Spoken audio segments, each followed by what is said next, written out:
Warahmatullahi wabarakatuh. Selamat pagi pemirsa Dulur Sultan dimanapun Anda berada. Sekarang hari Selasa tanggal 8 September. Saya sudah bersama dengan Kang Nana. P-nya bang? Prayatna. Nana Prayatna Rahadian. Apa kabar? Apa kabar Kang? Baik, Oke. alhamdulillah. Assalamualaikum warahmatullahi wabarakatuh. Nah ya. Ini Kang Nana Rahadian, panggilnya Kang Nana aja. Ya. Kang Nana ini dari Direktur Eksekutif Rekonvasi Bumi. Nah pemirsa Dulur Sultan, hari ini kita akan membahas seputar deforestasi das Cidanau yang perlu dipantau. Nah pemirsa Dulur Sultan, kadang kita selaku manusia lupa ya bahwa kita tuh harus menjaga ekosistem yang ada di lingkungan kita, minimalnya di lingkungan kita, secara umum sih di bumi ya. Nah dari persoalan itu kita suka menyepelekan hal-hal yang ternyata membuat dampak yang sangat luas di kehidupan kita.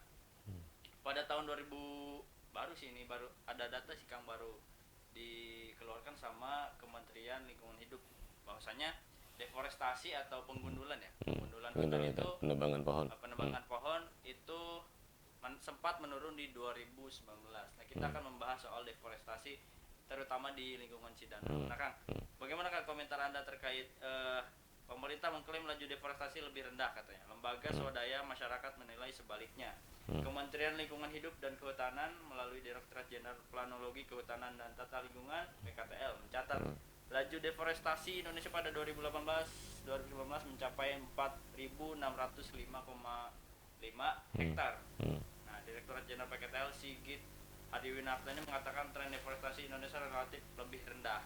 Nah, di lapangan gimana Kang? Hmm,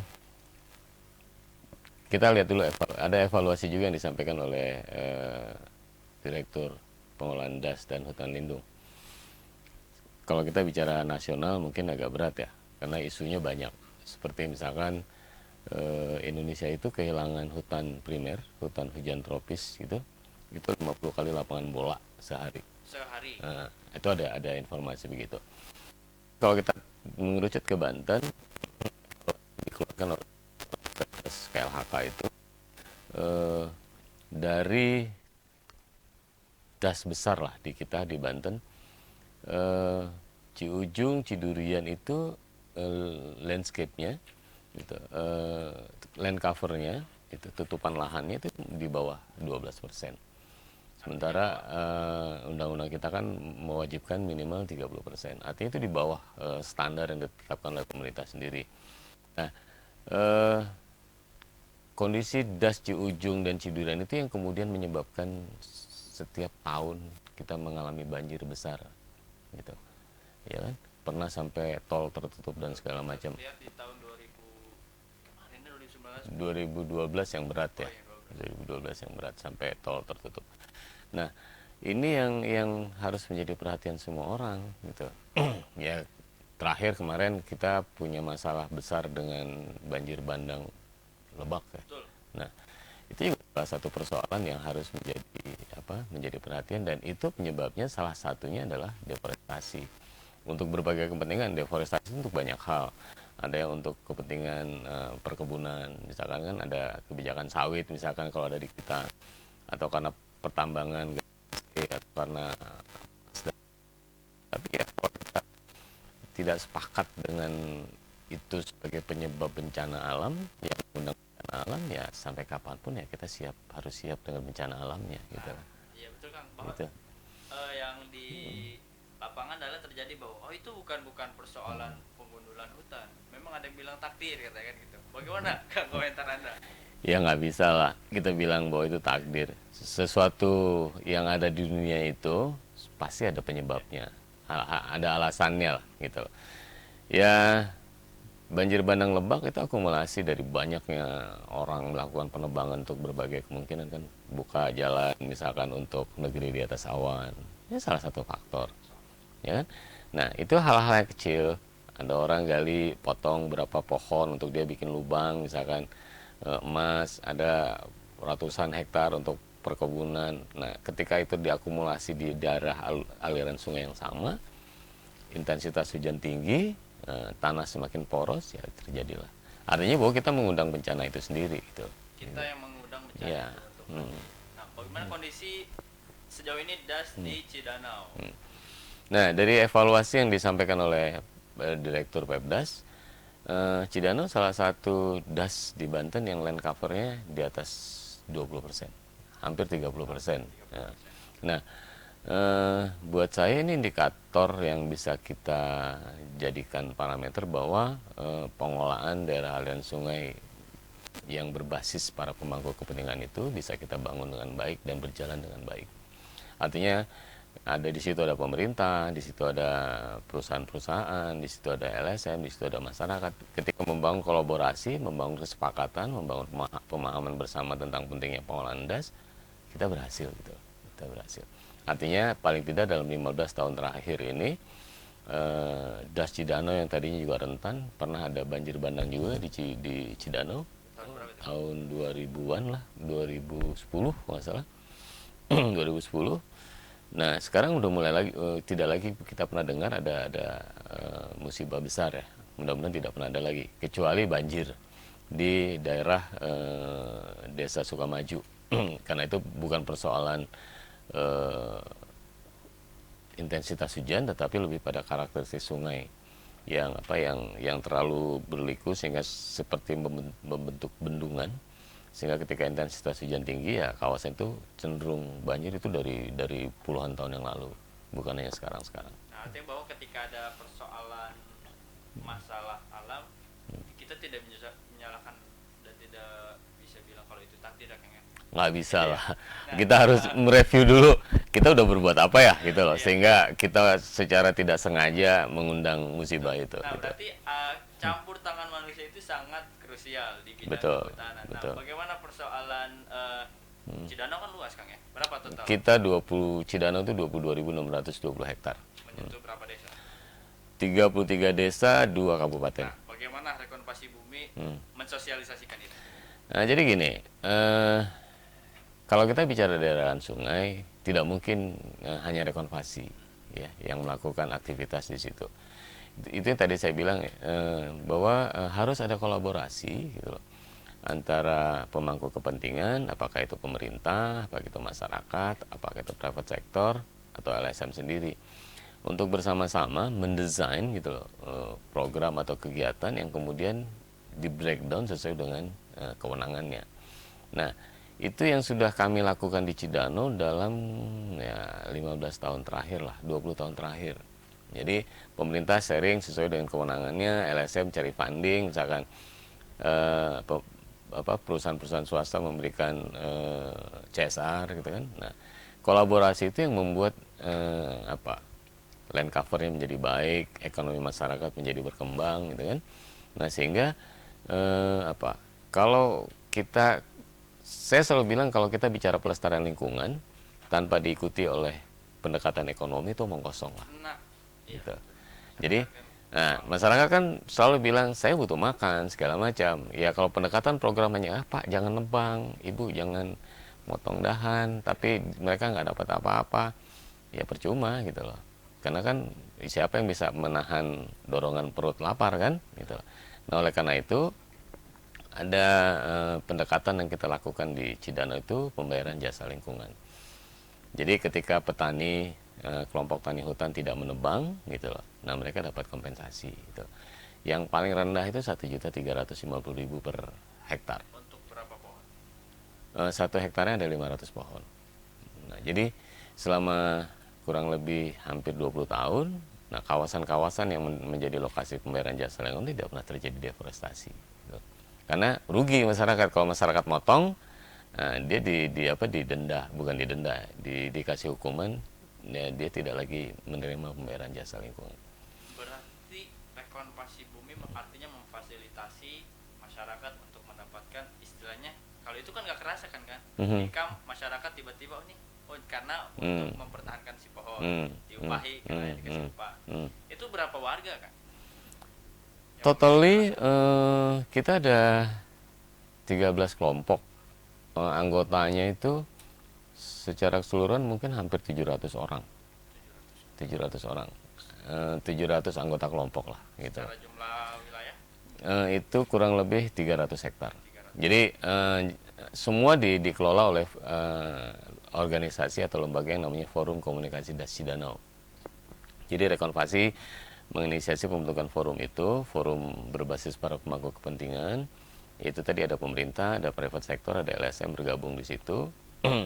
Nah, jasa lingkungan itu dikelola oleh forum itu, bukan oleh Rekonvasi. Jadi oleh forum itu. Rekonvasi hanya sebagai inisiator dari konsep yang coba kita kembangkan. Rekonvasi Bumi dari 1998 betul nggak? Betul. Itu Betul. Saya kira adalah fase di mana transisi dari Orde Baru ke Reformasi. Ya, ya. Bagaimana Kang? Mungkin ada kesulitan di sosialisasi di tahap awal kepada masyarakat. Kalau dari pemerintah kelihatannya kita diuntungkan dengan momentum ya. Jadi membangun komunikasi dengan pemerintah saat-saat reformasi ya kita punya kekuatan energi lebih lah untuk membangun pemahaman. Karena lagi semangat ya. Nah, karena kan LSM saat itu kan lagi topnya institution in the world gitu. Nah, ketika kita mencoba mendorong masyarakat untuk tidak menebang segala macam, ya agak berat. Nah, pada saat yang bersamaan, cagar alam Rawadano itu dirambah luar biasa oleh masyarakat karena merasa bahwa ini adalah tanah mereka. Gitu. Padahal statusnya Cagar alam. iya. Tidak. Nah, oleh karena itu kerusakan Rawadano saat itu luar biasa. Sampai hari ini masih kurang lebih sekitar 800 hektar yang dirambah oleh masyarakat. Hingga sampai saat ini. Sampai dengan hari ini. Dan itu persoalan yang tidak pernah selesai. Karena secara kewenangan ada di pusat cagar alam, tetapi manusianya paling tidak kan urusan pemerintah daerah. Dan saya sampai dengan hari ini masih belum berhasil membangun komunikasi untuk menyelesaikan persoalan cagar alam dengan pemerintah daerah, ya, Kabupaten Serang maupun provinsi. Ini kan di bawah Kementerian Lingkungan Hidup. Ya. Artinya di sisi mana di pemerintah daerah yang bisa bergerak? Ngurusin masyarakatnya. Masyarakatnya. Masyarakatnya. Statusnya. Ya, masyarakat kan warga Kabupaten Serang, warga Banten secara umum gitu. Gitu. Ya jadi itulah saat ini kan kalau dari sisi flora dan fauna khas mungkin ya belum ada riset yang meneliti tentang itu, manfaatnya buat tata kehidupan masyarakat kita secara umum belum terasa. Tetapi yang harus dipahami oleh seluruh pendengar Sultan TV dan masyarakat Banten bahwa Rawadanau itu yang membuat Cilegon glowing seperti hari ini. Karena satu-satunya sumber air untuk kebutuhan industri dan masyarakat di kota Cilegon itu dari Cidanau sampai dengan hari ini. Jadi kita bisa bayangkan kalau sampai Das Cidanau rusak, Rawadanau hancur, tidak lagi berfungsi sebagai reservoir alam, kita mau dapat air dari mana untuk mendukung pembangunan di kota Cilegon? Baik. Bagaimana saluran air ini? Apakah hanya Cilegon atau berapa daerah yang bisa memanfaatkan Rawadanau ini? Sampai dengan hari ini yang memanfaatkan aliran dari Sungai Cidanau itu hanya masyarakat Cilegon sebenarnya yang paling banyak ya. Bahkan Krakatau Tirta Industri itu salah satu anak perusahaan dari KS untuk mengatasi kebutuhan air masyarakat dan industri kota Cilegon itu harus ngambil lagi dari Sungai Cipasauran gitu untuk memenuhi debit yang dibutuhkan. Nah, saya berharap itu menjadi kesadaran pemerintah dan masyarakat kota Cilegon untuk bersama-sama menjaga Cidanau gitu loh. Karena hidup mereka sangat tergantung Cidanau. Ya, untuk Pemerintah Gitu. Sultan yang berada di lokasi Cilegon penting untuk menjaga ya. Ya, ikut menjaga lah. Gitu. Kalau berbicara kita geser sedikit, itu kondisi di Cidanau. Tadi sempat disinggung oleh Kang soal kondisi di Lebak, di saluran Ciujung, Sungai Ciujung. Bagaimana Ya. Kang? Apakah sempat menyentuh sisi itu persoalan-persoalan di sana? Saya kalau bekerja di Das Ciujung, ya bekerja di luar Das Cidanau tidak lah. Karena kita kurang tenaga ya, kurang tenaga. Cidanau saja belum selesai. Cidanau aja belum selesai, padahal udah dikeroyok oleh tidak hanya Rekonvasi, karena jaringan kita juga bekerja di Cidanau, ada Ikraf dari mana? Dari Lembaga Penelitian Internasional. Kemudian ada LP3S juga pernah, gitu kan. Ada banyak sekali lembaga-lembaga yang jaringan Rekonvasi yang bekerja di Cidanau, termasuk IID dan DFID, salah satu LSN mungkin dari luar. Nah, karena kalau kita bicara daerah aliran sungai, itu kita tidak hanya bicara hutan. Semua undang-undang, semua aturan gitu loh, yang ada di bumi Indonesia ini, ruangnya itu adalah daerah aliran sungai. Nah, oleh karena itu, pendekatan tata ruang, kolaborasi pemerintah terutama ya, mengatur tata ruang, mengatur pertanian segala macam, itu mesti disepakati agar das kita tidak rusak. Nah, kalau kita bicara Ciujung Durian lah katakan, itu kan perencanaan tata ruangnya tidak pernah dikomunikasikan dengan baik dengan masyarakat. Itu di yang Ciujung. Ya, Ciujung maupun Cidurian itu sejenis lah. Karena hulunya juga hampir hulunya juga berdempetan. Nah, ketika masyarakat misalkan menanam banyak sekali albasia misalkan, ya itu juga pemerintah kan yang menganjurkan masyarakat menanam albasia segala macam. Ketika belakangan kita punya masalah akibat albasia, misalkan dengan mata air yang hilang, tanah yang menjadi kurus, yang tidak lagi subur. Nah, pemerintah nggak segera membuat kebijakan pengganti gitu. Akibatnya ketika itu ditebang, ya setiap malam itu kan kalau kita lihat jalur Pandeglang Serang itu ratusan truk kayu gitu. Nah, itu kan yang ngangkut. Artinya bahwa kayu itu bukan dari lahan-lahan pemerintah, artinya tapi dari lahan-lahan masyarakat. Kita bayangkan kalau 100 satu mobil ada 6 kubik, kalau 100 ada berapa ribu kubik kan gitu. Nah, ada berapa kawasan yang ditebang. Nah, ketika kawasan itu dibiarkan tidak segera ditanam ulang, ataupun kalau ditanam ulang untuk sampai kepada ekosistem semula, itu kan butuh waktu. Nah, itu peluang atau potensi yang kemudian mengundang banjir. Nah, Ciujung kadung menjadi kawasan industri kan, ya, sepanjang pinggiran sungai. Kemudian penataan lahan juga tidak dikelola dengan baik. Ya, ada program-program pemerintah, tetapi tidak ada rencana pengolahan yang menyeluruh. Satu yang harus menjadi catatan kita bersama, bahwa di kawasan Das Ciujung itu pemerintah pusat membangun bendung kan, bendung Karian, bendung Kopo, bendung apa lagi. Nah, saya sampaikan oke, jangan sampai nasib kita seperti bendungan Gajah Mungkur yang lifetime mestinya 50 tahun, 100 tahun gitu kan. Ternyata baru 20-30 tahun sudah tidak berfungsi karena sedimen. Oleh karena itu segera tetapkan, oke, PU bangun bendungannya, kolaborasi dengan kehutanan menetapkan mendelineasi kawasan yang harus dijaga agar erosi dan sedimennya tidak memperpendek umur dari bendungan. Harus ada kolaborasi gitu. Ya, kecuali PU juga punya kewenangan di kehutanan, kan nggak ada kan? Atau kehutanan punya kewenangan di air, kan nggak ada juga gitu. Nah, kolaborasi itu menjadi penting. Nah, persoalannya kan di mindset masyarakat adalah ketika program, betul kata Kang Nana tadi, ada program penanaman pohon jeng-jeng lah ya. Jeng-jeng. Atau albasia. Kan mindset masyarakat urusan ke perut lagi, Kang. Ya. Albasia cepat, Kang. Betul. Bagaimana solusi dari rekonstruksi Bu? Kalau kita di Cidanau melarang masyarakat menanam jeng-jeng, melarang. Karena kalaupun masyarakat menanam albasia, pohon albasia nggak masuk dalam skema jasa lingkungan. Gitu. Oh, jadi tidak dibayar? Nggak dibayar. Oh, Gitu.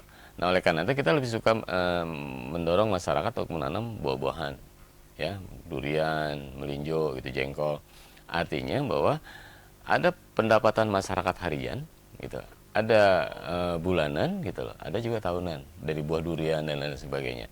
Nah, sehingga ekonomi masyarakat menjadi lebih kuat dibandingkan dia hanya nanam albasia, dia tunggu 3 tahun 5 tahun, tebang habis selesai, dia nggak, kedepannya dia nggak punya panen sehari 5 tahun, dia harus nunggu lagi itu kan, lapar lagi dia gitu.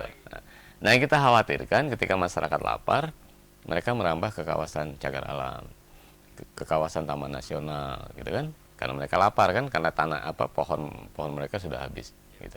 Ini juga kan ada data terkait sekarang sudah di bawah 50% luas hutan primer.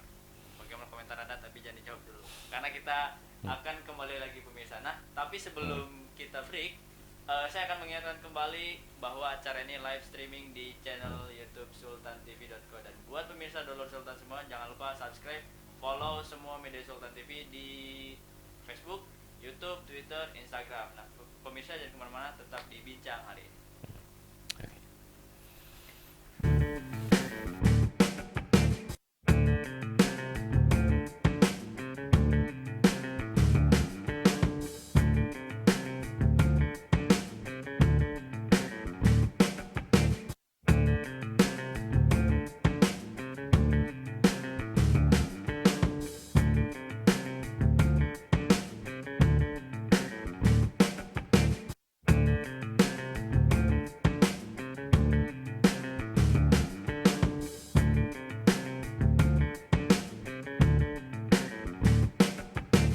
Buat kamu yang harus berkantor di tengah COVID-19, menghadapi new normal adalah keharusan.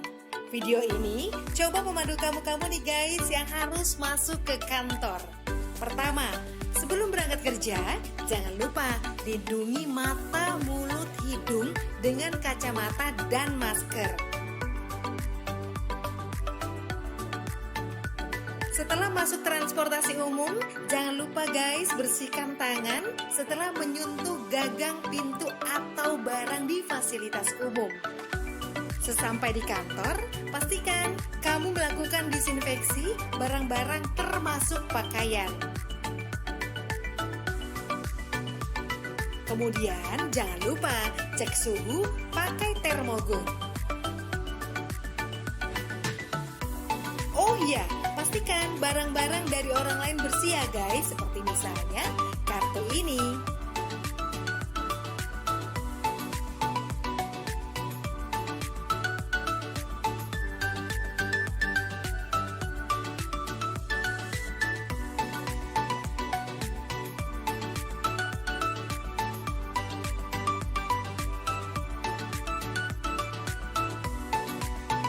Nah, saat menekan tombol lift, tidak menggunakan jari, melainkan pakai siku.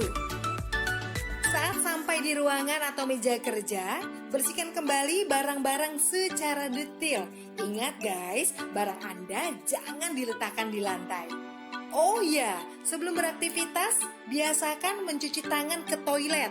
Saat di toilet, ingat bukanya pakai siku. Kemudian saat di wastafel, buka atau tutup keran dengan siku. Di meja kerja sering banget nih kita menerima telepon. Ingat ya, bersihkan gagang teleponnya. Begitu pula saat kamu menerima paket atau dokumen atau juga uang. Pastikan guys dalam kondisi bersih dan pakai hand sanitizer. Begitupun saat kamu sedang meeting. Jangan lupa jaga jarak aman minimal 1 meter. Lebih baik lagi 2 meter.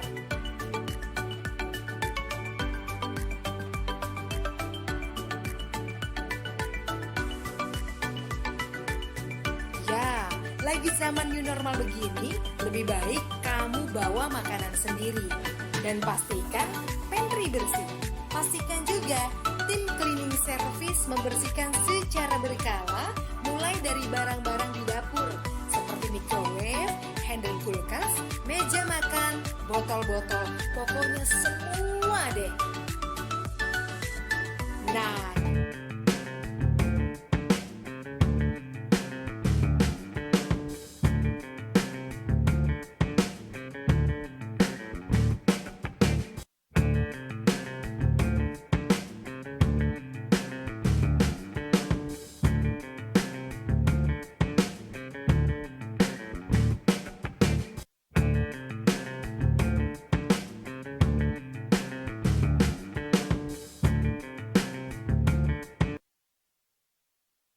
Nah, terima kasih pemirsa Dolor Sultan, masih bersama saya Gus Maulana di Bincang Hari ini membahas seputar deforestasi di Cidanau yang perlu dipantau. Nah, Kang, tadi terakhir saya bertanya bahwa ini ada data dari pemantauan citra satelit bahwa luas lahan hutan di Indonesia pada tahun 2019 diketahui sebesar 94,1 hektar atau 50,1% dari total daratan.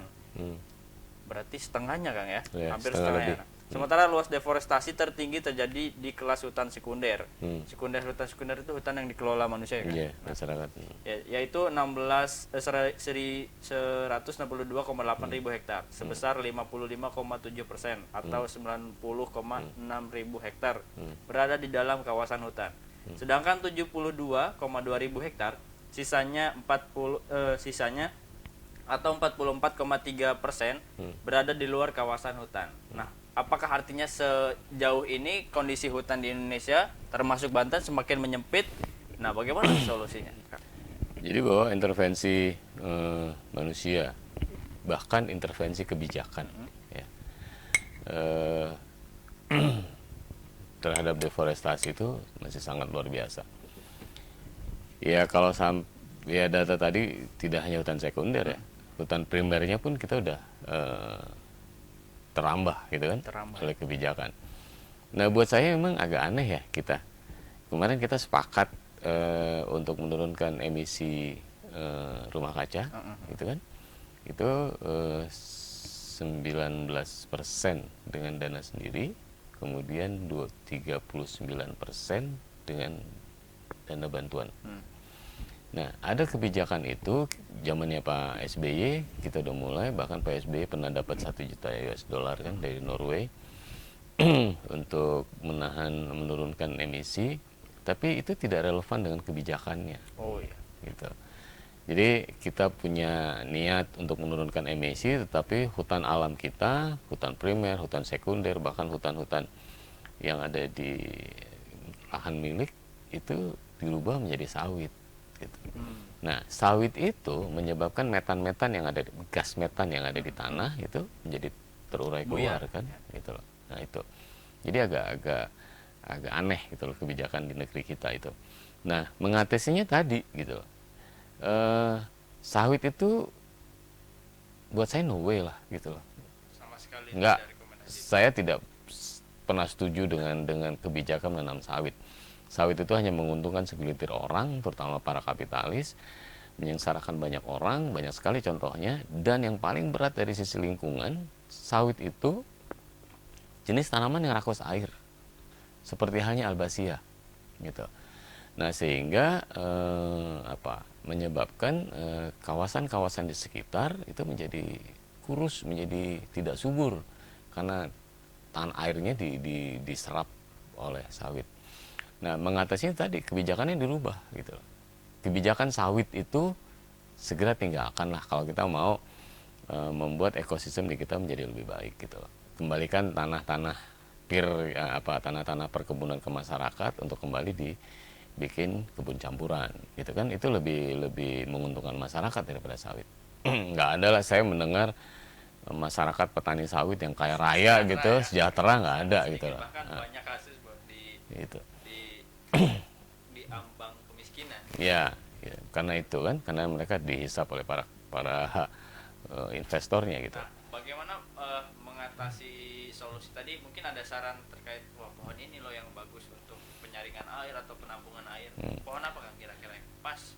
Jadi kita mesti begini. Satu sisinya kita harus melihat dari sisi kepentingan masyarakat, ya. Kemudian yang kedua, kita harus lihat dari sisi kepentingan ekosistemnya. Gitu. Nah, masyarakat apa yang biasa dikembangkan masyarakat, itu harus kita ajak ngomong. Mereka mau nanam apa? Jangan sampai kita, oke Pak, nanam pala lagi mahal nih sekarang. Nah, sementara masyarakat nggak ngerti nanam pala gimana. Jadi nggak perlu harus ambisius seperti itu. Masyarakat biasa menanam apa, kemudian kita coba bantu masyarakat dengan kualitas bibitnya. Jadi kalau misalkan nanam duren gitu, kalau misalkan kita di Banten kan akrab dengan duren. Nah, cari duren yang kualitasnya bagus, yang ketika berbuah harganya mahal. Nah, itu kan membantu. Nah, kemudian kopi ini yang lagi tren.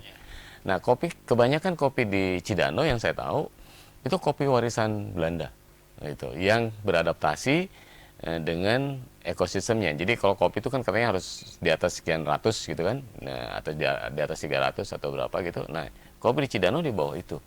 tapi dia berkembang, dia tumbuh. Bahkan menurut salah satu ahli kopi kita, itu rasanya malah lebih enak gitu loh. Karena penyesuaian dengan ekosistemnya itu. Nah, kita ganti kopi-kopi yang itu atau kopi-kopi yang tidak produktif, tidak kualitasnya buruk gitu, dengan kopi-kopi yang secara kuantitas banyak tapi kualitasnya juga baik. Nah, itu menjadi harganya, itu yang hal yang bisa kita lakukan. Kemudian dari sisi lingkungan, apa yang harus kita tanam gitu loh, untuk agar misalkan kepentingan kalau kita di Cidanau air masuk ke sungai menjadi bersih, ya kita nanam bambu gitu loh. Bambu punya nggak nilai ekonomi bangsa? Ada. Bahkan bisa. Nah, bisa daily, Iya, daily. bisa harian. Nah, tinggal kita datangkan ahli agar masyarakat bisa mentreatment bambu, memanfaatkan bambu untuk misalkan kerajinan tangan, kan jadi pendapatan juga masyarakat. Dua-duanya dapat, ekonomi masyarakat dapat, ekosistem untuk kepentingan lingkungan juga dapat gitu. Nah, berarti kita merambah ke sekali lagi ke Cidanau. Bagaimana potensi flora dan faunanya, ataukah sudah tereksplor semua atau ada nih beberapa yang sulit terjangkau? Kalau kita bicara Das Cidanau itu ada dua. Ada kawasan cagar alam, ada kawasan di luar cagar alam. Nah, kalau cagar alam itu yang khas mungkin lendi ya. Lendi itu Fauna. dia lebih ke akuatik ya, karena dia dibina hewan.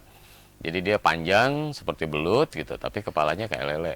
Itu kalau di Padarincang itu pokoknya ada warung kecil gitu, yang menu utamanya itu lendi gitu. Oh, tapi masyarakat sudah tahu itu ya? Sudah tahu itu. Itu udah dimanfaatkan masyarakat.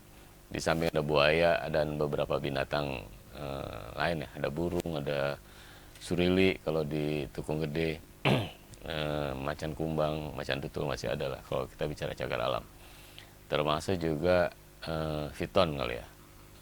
Saya pernah lihat bekas fiton yang lumayan gede sih kayaknya. Tapi aja ganti kulitnya aja boleh. ganti kulit dan bekasnya. Jadi bekas itu ada semeter lah. Ya kalau dia gelir-gelir gitu mungkin minimal dia 25 cm lah. Dan kebetulan tuh di kawasan habitatnya burung. Jadi kata jagawananya itu mungkin bekas piton lah, kalau nggak buaya. Nah, yang menarik sebenarnya di luar kawasan. Kami sekarang sedang mencoba membangun Taman Keanekaragaman Hayati. Kita mengundang salah satu ahli burung dari ibu kota yang membuat Monas ada burungnya, gitu kan. Kita undang ke sini Mas Adi. Nah, menurut dia potensi burung di kita luar biasa. Tinggal bisa nggak kita menjaga agar masyarakat tidak memburu burung, itu persoalan utamanya. Nah, kebetulan di Kampung Pasir Ceri itu ada kesepakatan warga yang salah satunya melarang masyarakat untuk menembak, menangkap dan lain sebagainya. Dan satu jenis burung yang menjadi target fotografer internasional itu adalah pauk. Pauk tuh suaranya kencang, bulunya bagus gitu loh. Dan itu katanya menjadi target masyarakat fotografer internasional. Sering muncul, masyarakat sering lihat di ketinggian, kalau di sana di lokasi kita di Gunung Anakan itu di ketinggian di atas 200 meter dari permukaan laut. Gitu. Itu berbicara kalau flora pohon apa yang kalau flora, kalau di cagar alam Rawadan tuh ada 5 jenis kalau nggak salah. Yang saya ingat itu ada Alocasia bantamensis, ada Dendris danuensis, ada apa lagi ya? Ada 5 lah kurang lebih. Hanya kita nggak tahu pohon ini pohon apa, tapi itu ada di catatan Belanda. Nah, pohonnya seperti apa, cirinya kita tahu, tapi beberapa kali kita survei kita belum ketemu lah, gitu. Jenis yang sebenarnya, gitu. bentukannya kayak gimana, Kang? Mirip pohon apa gitu? Lidah mertua ya. Oh. Jadi menjulur gitu. Ada kalau istilah sana cakung gitu kan. Cakung. Oh, kalau sebutan daerah sudah ada ya? Sudah cakung dibilang. Oke, betul. Kalau persoalan sosial di area Das ini kan berarti tadi kan menyangkut, kalau ngomongin Das bukan persoalan hewan saja, berarti manusia juga bersentuhan. Berarti ada persoalan sosial, persoalan ekonomi dan lainnya. Bagaimana Kang mengatasinya dari rekonversi bumi ini? Nah, oleh karena itu yang saya bilang bahwa seluruh aturan perundangan, seluruh aktivitas, seluruh kebutuhan manusia untuk hidup, ya, bahkan binatang sekalipun, itu ruangnya adalah das. Ruangnya adalah daerah aliran sungai. Gitu. Nah, agar semua bisa serasi, bisa sejalan, bisa selaras, itu yang kemudian Rekonvasi menginisiasi pembentukan Forum Komunikasi Das Cidanau. Tahun berapa Kang kebentuk?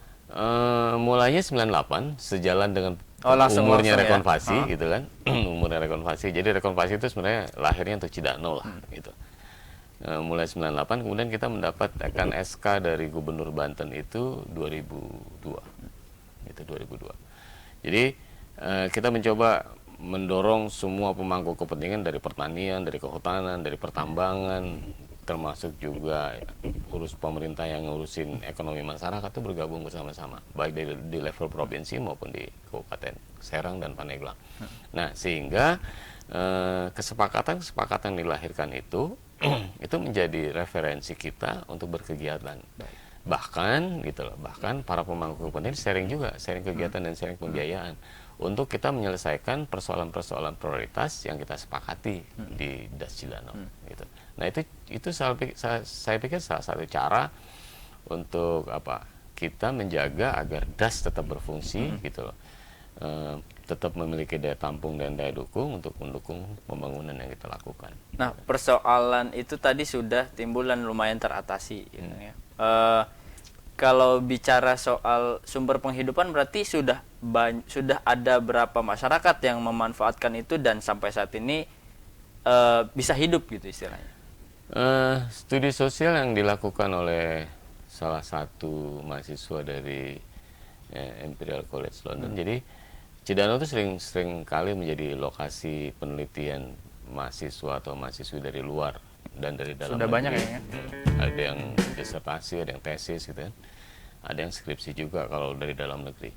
Nah, yang menarik salah satu menyatakan bahwa ada pergeseran pendapatan dari awalnya 2 hanya sampai 4 juta per tahun, tapi di kelompok jasa lingkungannya.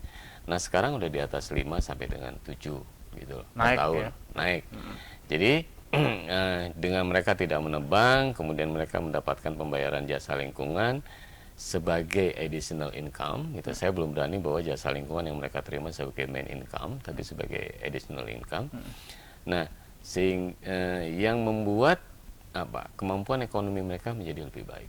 Jadi kalau dulu mereka tidak bisa nabung, gitu kan, sekarang mereka bisa nabung. Kalau dulu mereka tidak peduli dengan kesehatan karena nggak ada uangnya, sekarang mereka peduli sama kesehatan, gitu.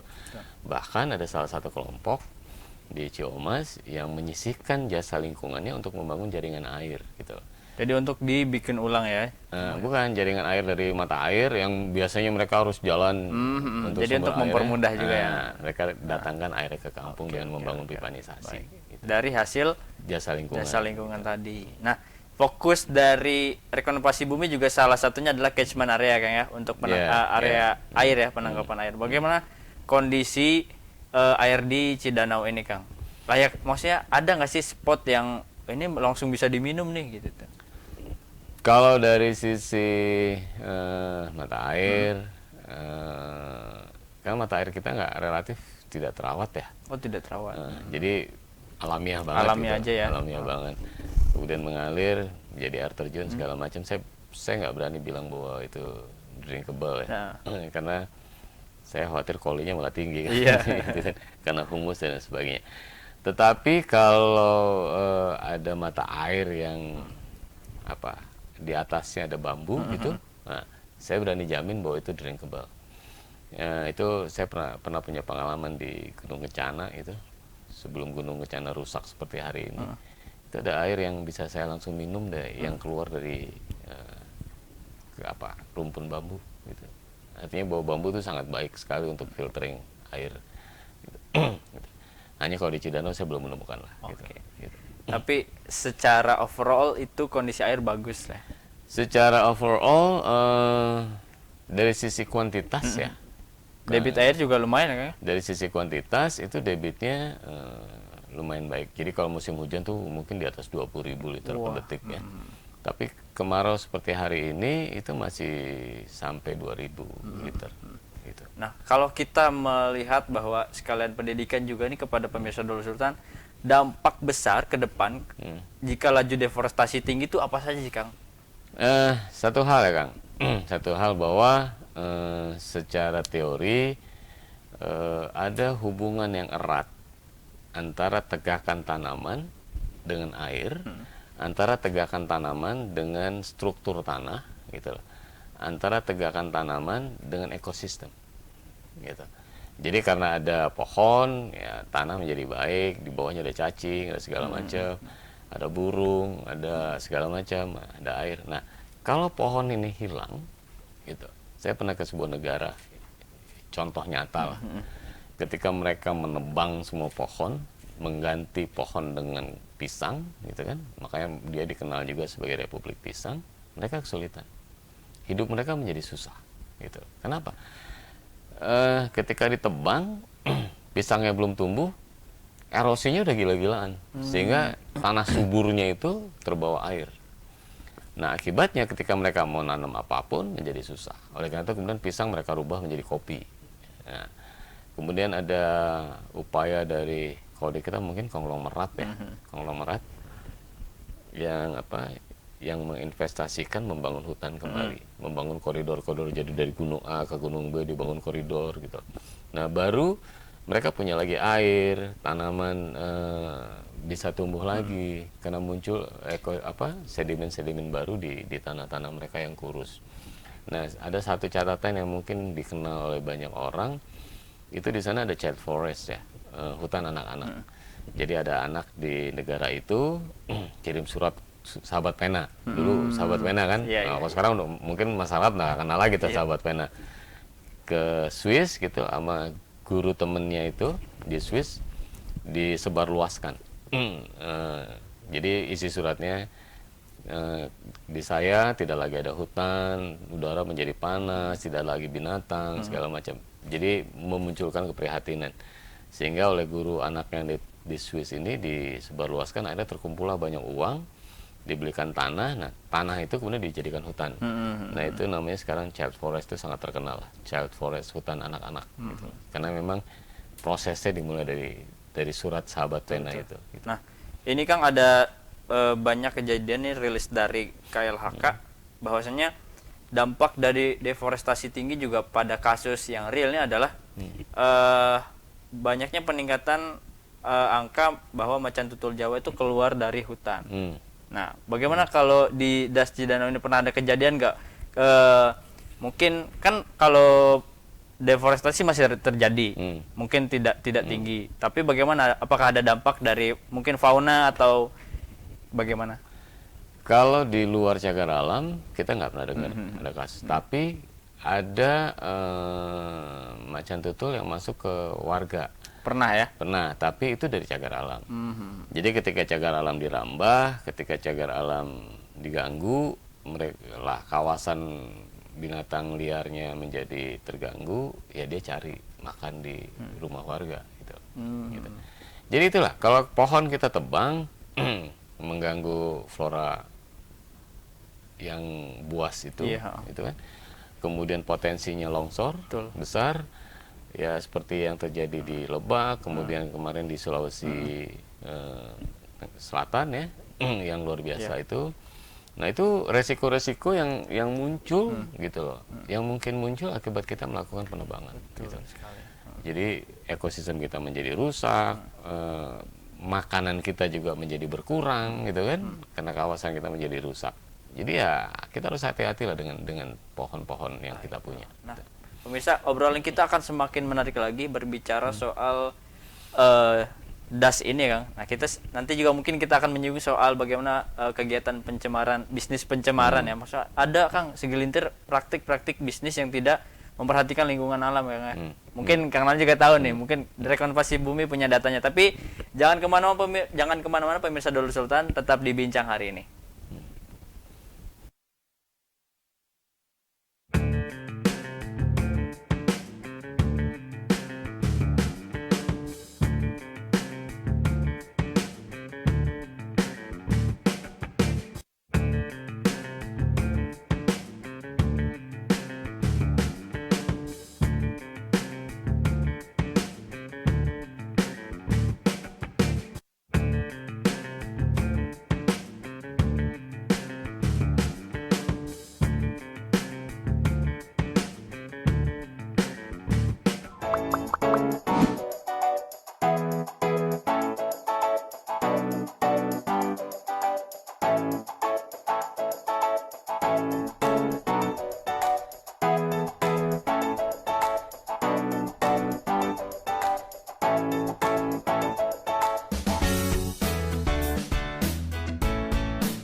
Pemirsa Dulur Sultan masih dibincang hari ini bersama saya Agus Maulana, bersama juga dari Rekonversi Bumi Kang Nana Rahadian. Kang, tadi saya sempat membahas soal banyak praktik bisnis yang tidak memperdulikan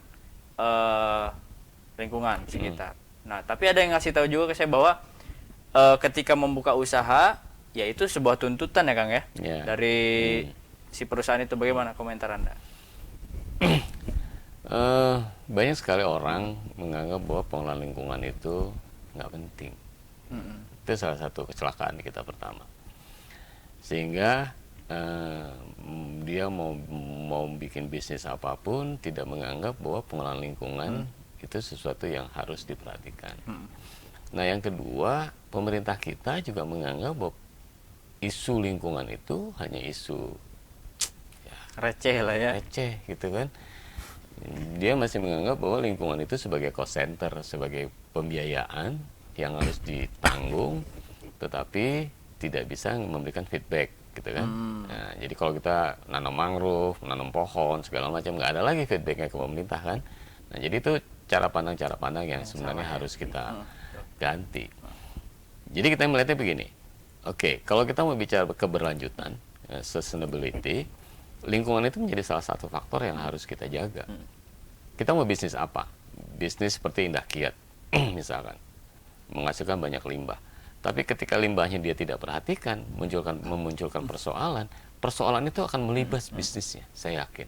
Iya, betul. Entah melalui hukum, entah melalui demo masyarakat, entah suatu ketika pemerintah udah pusing karena masalah terus kan, udah tutup, jebret, berhenti tuh. Karena persoalan lingkungan yang tidak diperhatikan. Nah, oleh karena itu bisnis apapun kalau kita mau bicara keberlanjutan itu harus memperhatikan lingkungan. Iya, lingkungan cost center, tapi ada satu hal yang tidak luput dari perhatian kita, bahwa benefitnya. Ya, manfaatnya. Ketika kita memperhatikan lingkungan, manfaatnya itu yang kemudian mendorong keberlanjutan dari bisnisnya. Gitu. Lingkungannya menjadi bersih, tidak ada limbah, ya kan? Dia nyaman kan? Betul. Nyaman di situ kan? Tidak ada persoalan lingkungan, tidak ada persoalan demo segala macam. Clear gitu kan? Nah, itu. Nah, kemudian pemerintah ketika bisnis ini berkelanjutan terus gitu kan, atau manfaat lebih baik, sejahtera, kan pajaknya bisa Betul. pada akhirnya masuk ke negara. Masuk lagi. Nah, jadi jangan berpikir instan gitu loh kita mengelola investasi untuk lingkungan, kemudian semenit kemudian balik. Nah, enggak. Kalau kita bicara investasi lingkungan itu mungkin bicara puluhan tahun gitu loh. Berbicara masa depan. Masa depan gitu. Nah, tapi ya kalau cara pandang itu masih seperti itu, ya sampai kapanpun lingkungan hanya yang mereka ngomong lingkungan hanya lip service. Gitu. Baik, saya menarik sekali, tapi saya ingin bertanya juga ke Kang Nana ini. Lingkungan berbicara puluhan tahun. Bagaimana rekonversi bumi mengelola itu? Nah, berarti di sana rekonversi juga pengen investasi alam dong tentunya kan. Bentukannya ya kita mengabdi. Nah, bagaimana mengatasi persoalan? Ke ekonomi, Kang. Apa ekonominya rekonversi? Ya, rekonversi bumi. Tuhan Pasti kan, ada persoalan kan ke sana. Tuhan kan nggak tidur. Ya. Gitu. Jadi beginilah, saya dengan teman-teman dari rekonversi tidak pernah menjadikan lingkungan itu sebuah lahan bisnis ya. Ya, alhamdulillah kami bisa makan. Jadi salah satu quote lah yang disampaikan oleh salah satu pembina kami yang sudah nggak ada, Pak almarhum Haji Setia Hidayat. Gimana caranya kita melestarikan lingkungan hidup dan kita hidup dari lingkungan hidup. Gitu. Baik. Gitu.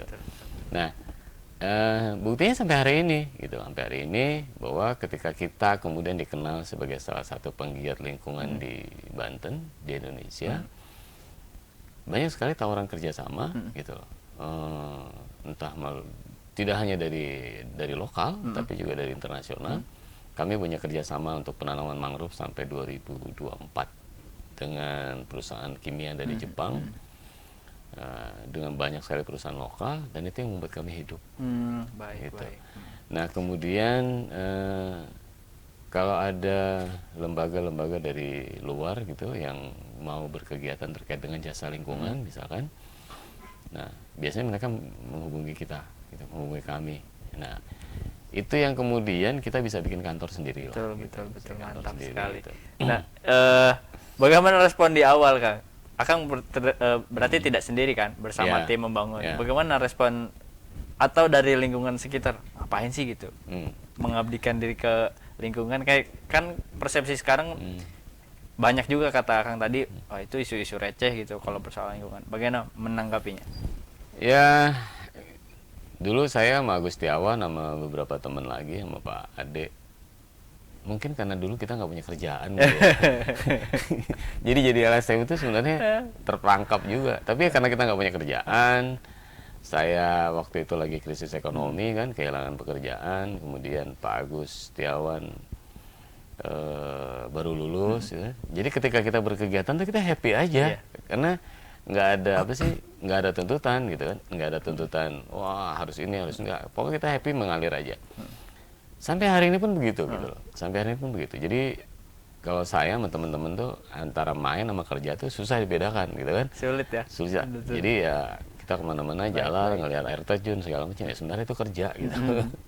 Refresh banget benar soalnya kalau manusia pasti back to nature kan, pengen kembali ke alam gitu untuk mencari keinginannya begitu ya. Nah itu fitrah ya mungkin ya. Karena kita dari ketegangan hiruk pikuk kehidupan manusianya pasti ingin mencari ke alam ya Kang ya. Ya bayangin aja kalau capek-capek kita jalan gitu kan, nanti ada petani gitu kan, kelompok Pak makan siang nggak lewat di bawah pohon rindang gitu kan, kayak kemarin kita sama teman-teman ketika di Taman Kehati pohon rindang, santai.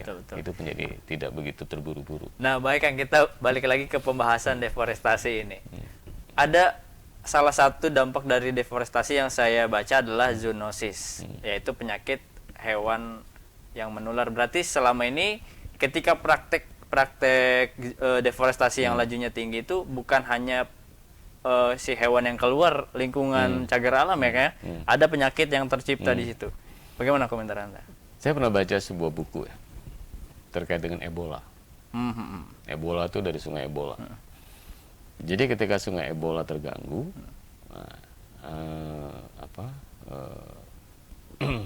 kera segala macam itu keluar kampung. Nah ternyata ketika kera ini keluar kampung itu dia bawa virus yang sangat membunuh itu. Nah jadi kalau sebuah ekosistem itu terganggu, ya, kalau kita bicara hutan, itu yang saya bilang, hutan itu fungsinya kita nggak hanya ngelihat kayunya, gitu, tapi ada ekosistem di dalamnya memenuhi kebutuhan hidup kita, menjaga atmosfer kita, udara segala macam, termasuk diantaranya filtering terhadap penyakit itu. Nah kalau ini sampai rusak gitu, ya mereka kemana-mana. Nah persoalannya kalau dia bisa transfer ke manusia, ya, itu yang mungkin jadi COVID sekarang gitu. Ya, saya juga sempat memikirkan ini kan, apakah COVID dampak dari deforestasi yang tinggi gitu. Tapi yang saya tahu, yang saya tahu pasti, saya nggak tahu lah kalau COVID. Yang saya tahu pasti bahwa Ebola itu ketika hulu dari sungai Ebola itu dirusak gitu. Primata-primata yang ada di situ keluar dan itu menjadi biang awalnya Ebola muncul di dunia. Karena Ebola sudah ada jurnalnya kan. COVID mungkin 10 atau 15 tahun ke depan ada jurnalnya, ternyata membuktikan, siapa tahu ya, betul. Cuman kita bukan dokter kan ya. Nggak mau juga itu spekulasi terkait itu. Iya betul. Tapi Ebola bener kan? Ya Ebola karena hulu sungainya terganggu sehingga primata keluar dari gua, dari segala macam yang biasa menjadi habitat mereka. Tadi bicara lagi soal bisnis yang tidak peduli lingkungan. Saya tertarik bahwa pengalaman saya nih, di aliran sungai di Ciujung itu sekarang keruh banget. Terjadi sedimen itu karena penggalian pasir kan. Harusnya apa sih yang dilakukan masyarakat gitu tuh? Sosialisasinya gitu. Ya balik lagi. Segala sesuatu itu kita kan punya yang ngatur nih. Yang ngatur tuh namanya pemerintah. Nah, oke. Pemerintah melihat nggak ada kegiatan ekonomi yang punya dampak buruk gitu kepada masyarakat. Betul. Itu dulu. Nah, kalau pemerintahnya merem, menganggap itu bukan persoalan, tapi ke kiamat itu nggak akan jadi masalah. Sulit. Gitu. Nah, karena kalau masyarakat yang menegakkan hukum, gitu kan, konflik horizontal jadinya. Nah, oleh karena itu, untuk menghindari itu, pemerintah yang mesti aktif, ya tugasnya kan untuk melindungi kita, melindungi masyarakat. Nah, fungsi itu yang dijalankan. Siapapun pemilik katakanlah galian C itu, ya harus diingatkan gitu loh. Jangan sampai bisnis dia kaya raya, masyarakat yang susah gitu loh, nggak adil gitu kan, gitu loh. Ya apapun, sebenarnya kalau kita mau berbisnis tuh azas keadilan itu menjadi penting. Asas keadilan ya, ya betul. Gitu. Berarti Kang, sejauh ini masyarakat juga harus berperan penting ya Kang dalam penanganan terutama di lingkungan DAS ini nih. Ya, sama-sama lah. Makanya saya bilang kalau kita bicara DAS, pemerintah sendiri nggak akan kuat, nggak akan mampu mengatasi. Makanya butuh kolaborasi antara pemerintah, masyarakat, mungkin penambang pasirnya atau perusahaan seperti di Cidano lah. KTI, Chandra Asri, Asahi Mas, Stirindung Indonesia sama-sama membiayai agar masyarakat tidak menebang. Manfaatnya apa? Manfaatnya buat mereka lagi. Kenapa? Airnya terus ada, airnya terus terjaga gitu. Iya. Gitu. Terima kasih nih Kang Nana ya. Gitu. Sudah 1 jam ternyata nih kita ya. Nggak kerasa banget nih ngomongin soal lingkungan, emang karena kita banget gitu ya, karena kita berada, karena kita cinta lingkungan gitu. Jadi nggak kerasa ya. Nah Kang, baik, closing statement untuk Dulur Sultan yang sedang menyaksikan tayangan ini, monggo. Baik, Dulur Sultan yang berbahagia. Sekali lagi bahwa lingkungan itu urusan kita. Urusan kita bersama. Kalau kita mencederai, merusak lingkungan, membuang sampah sembarangan, ya mungkin kita tidak merasakan, tapi yang pasti saudara-saudara kita yang akan merasakan dampak dari apa yang kita lakukan. Oleh karena itu, mari kita sama-sama jaga lingkungan untuk hidup kita dan masa depan anak-anak kita. Baik, terima kasih Kang Nana Rahadian, sukses terus untuk kegiatan Rekonversi Bumi. Nah, terima kasih pemirsa Sultan TV, Dulur Sultan yang menyaksikan bincang hari ini edisi tanggal 8 September 2020. Kang, kita pamit ya Kang ya. Terima kasih.